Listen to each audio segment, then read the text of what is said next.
Ladies and gentlemen, I'm going to go ahead and start this meeting. We've got a few members that are on their way.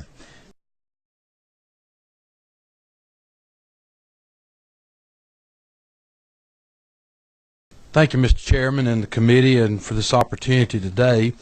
My name is Mike Griffin. I am pastor of Liberty Baptist Church in Hartwell, Georgia. I had the opportunity to pastor this year and make 30 years. Also, I am public affairs representative for the Georgia Baptist Convention. We represent 1.3 million Georgia Baptists, over 3,600 churches in our state. And as Georgia Baptist churches, we believe in a long-cherished belief in the autonomy of the local church, and that means the local church having the right to determine its government, its polity, its policies. We talk about Southern Baptist and Independent Baptist. Well, there's nothing more independent than any Baptist anywhere. They won't let anybody tell them what to do, and they don't want even the Southern Baptist Convention telling them what to do.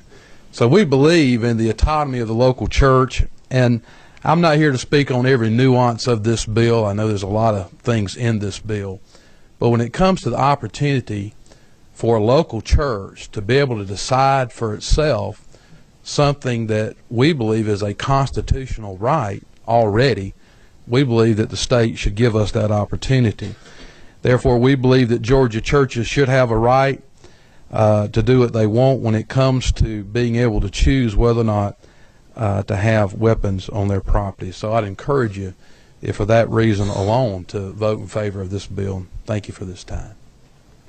Thank you, Reverend. Questions? We have two. Ms. Waits.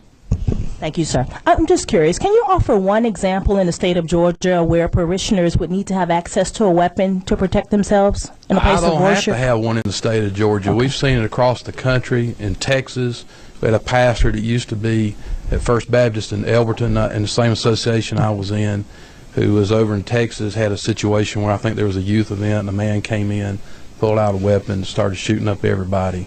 I mean, that's just one example, but we don't have to have an example to defend our constitutional rights. If our Constitution says we ought to have that right, we've got it. And so, you know, that's just a part of the whole situation. But there are examples where we're seeing this, and we believe, I mean, I say we, I can't speak, be careful, I don't want to go beyond my statement on Georgia Baptist. I want to get my own personal opinion. I could speak to you as a pastor myself.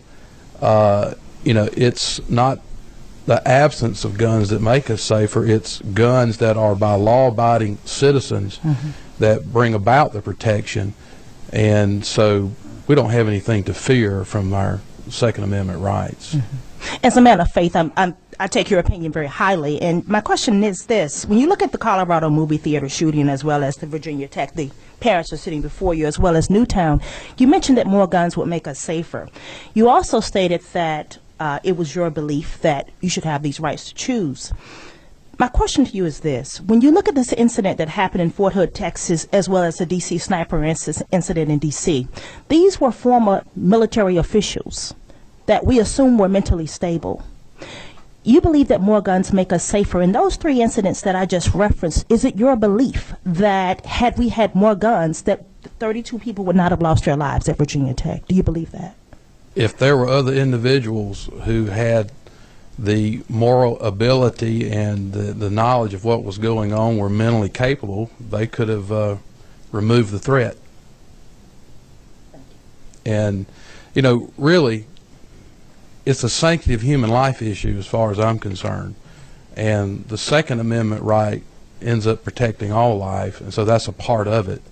So I think it's also a sanctity of human life issue, although I'm not here to speak for Georgia Right to Life. But it's a protection of innocent human life is paramount. It's the most important protection that we can have in our country. If we don't have life, we don't have liberty. If we don't have liberty, we don't have property rights. So that's very important we protect. And I think among law-abiding citizens, as qualified in this legislation, no one would have any reason to fear having more people like that around you. Thank you, Reverend. Thank you, Mr. Chairman. Thank you for being here today.